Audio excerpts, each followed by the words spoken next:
Tomorrow, the United States Senate can make 1 million dreams come true. The DREAM Act is on the agenda, and it's on our mayor's agenda, too. Mr. Villaraigosa makes a push to legalize 1 million illegal immigrants, but it is a dream or a nightmare that our mayor is taking a stand on an issue like this. Relapse, Lindsay Lohan admits to failing a drug test and violating her parole. Now it's back to court, and it might be back behind bars. Clearly, Lindsay needs help, but how do you help a girl who can't seem to help herself? And all rise, we're back in divorce McCourt. You won't believe how 2 little letters in a contract might decide who really owns the Dodgers. To make matters worse, Jamie's driver hit a pedestrian outside of court today. When will the McCourt madness end? All the stories people are talking about and everything you need to know right now on The Filter.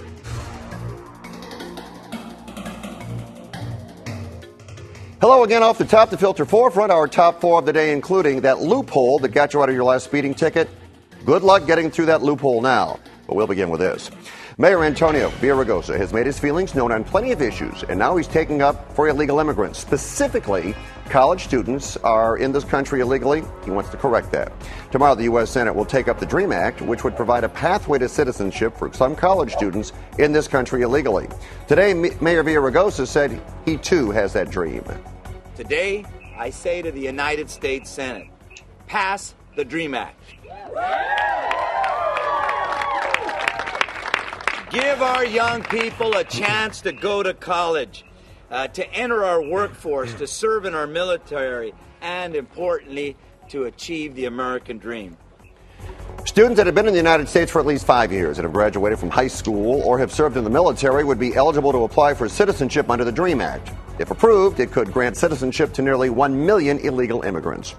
Our contributors tonight, Emmy Award-winning journalist David Reese and Doctor of Social Ethics Charlotte Laws. Our pictures are furnished by Skype. Charlotte, I'm going to start with you. Is this a dream or a nightmare? And should the mayor of Los Angeles be speaking out in support of this? Well, I personally think it's a nightmare. I don't have a problem with Mayor Villaraigosa speaking out because he has the right to free speech. But I think this is a backdoor to amnesty.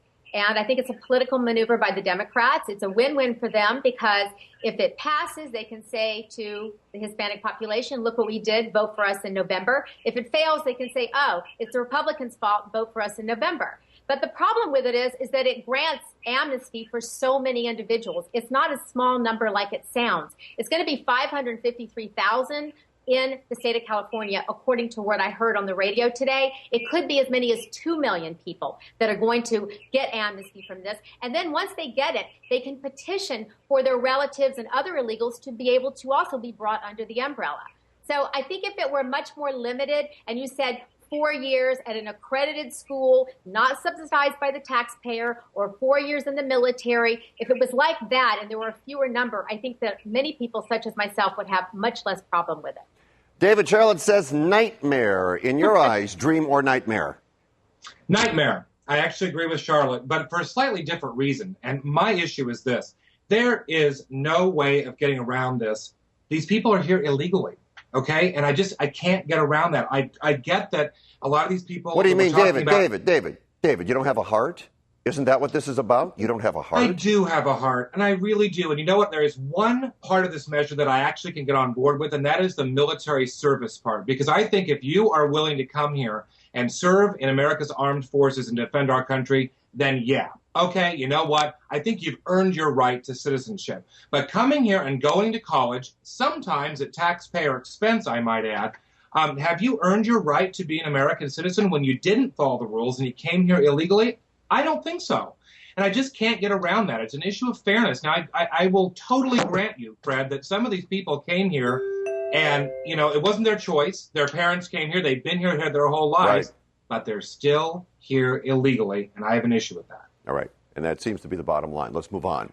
Everybody looking for ways to make an extra buck these days. And, you know, our school districts are in dire straits. Look at it. LAUSD has a $640 million deficit. How about this?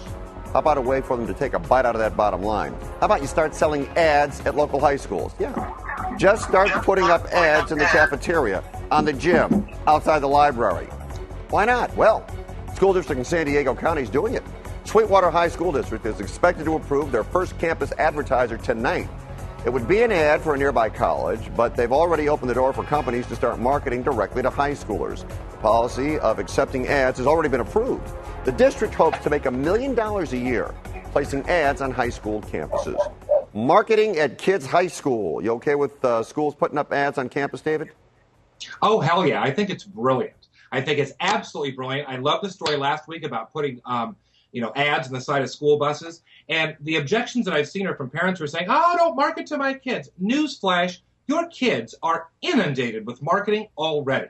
And I remember about 20 years ago when they wanted to bring a cable channel into schools called Channel 1. And there was a big uproar about parents saying, oh, I don't want advertising. You can't market my kids. Guess what? Your kids are on the internet all day, inundated with ads. Guess what? Your kids go to lunch off campus, inundated with billboards. It's a sign of the times. It is what it is, and it's a great way for schools to start making some money. Do I think the ad should be in the classroom? No. But in the cafeteria? Why not? Where's the problem? And you know what? In case you haven't checked lately, our schools are in dire financial straits. So I think this is a brilliant idea, and I hope they do it. What do you think, Charlotte? Is the trade-off worth it? The ads for the money? Well, I do agree with David to a certain degree. I do think it's important to scrutinize the content. I don't think just any ad should be able to go up. And I think that, there's certain ads that are appropriate and that Charlotte, are along the lines of... Charlotte, I got to tell you something. I'm surprised. I absolutely thought you'd be on the other side of this saying, no way. So did I, actually. Yeah, I'm very surprised you're agreeing with this. Well, you wouldn't want advertisements for alcohol or cigarettes. I mean, there's certainly ads that would be inappropriate, but there are ads that would be more appropriate, like advertising a college or the Little League or Girl Scouts or a nonprofit. And what I thought was really brilliant is I read an article about a teacher in San Diego who didn't have enough money for his classroom. And so what he did is he started ads on his exams, which is hysterical, because the average teacher comes out of pocket $443 per year because the school doesn't cover all the expenses. So he got, mostly it was parents, like 2/3 of the ads were parents saying, go Joey, make an A. But he had dentists and he had various people from the community advertising on the tests that the kids took. And as I said, if you're looking at it, if the board's reviewing those ads and the school's reviewing the ads and says, okay, this is appropriate, I don't have a problem with it. And let me tell you, how are they going to determine what ads are appropriate and what ads are not? The school board is going to make it a decision on each and every ad. Okay, you're driving along and suddenly, you see the flashing lights, you hear the siren, your heart skips a beat, the officer says you pull over. Great, last thing I need is another ticket. How do I get out of this? Well, the officer has a bad memory, you've got a shot. See, for years, police officers have gone to court over traffic tickets. Some of them don't remember the specifics of the case and decline to testify because of that. So the defendant walks away scot-free. That just might change. An internal memo has gone throughout the LAPD. Officers are now required to testify on all traffic charges they write. If they don't, they could face penalties. So you can imagine the police unions are upset here. The president of the LA Police Protective League said officers should not be put in a position where they're trying to force these tickets through. Clearly, the city wants police to testify because if they don't, the city makes no money on those tickets. But is threatening officers with punishment really the way to go, Charlotte? No, it's not. And you're putting them in a position where they either perjure themselves or they're going to be disciplined by the department. And when you go into court, they're already at an advantage because they're wearing that uniform. So they're likely to win because of that.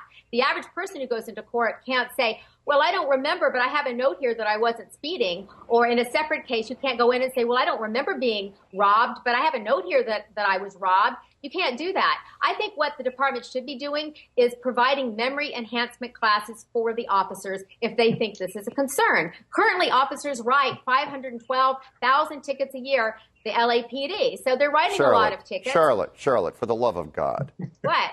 Charlotte.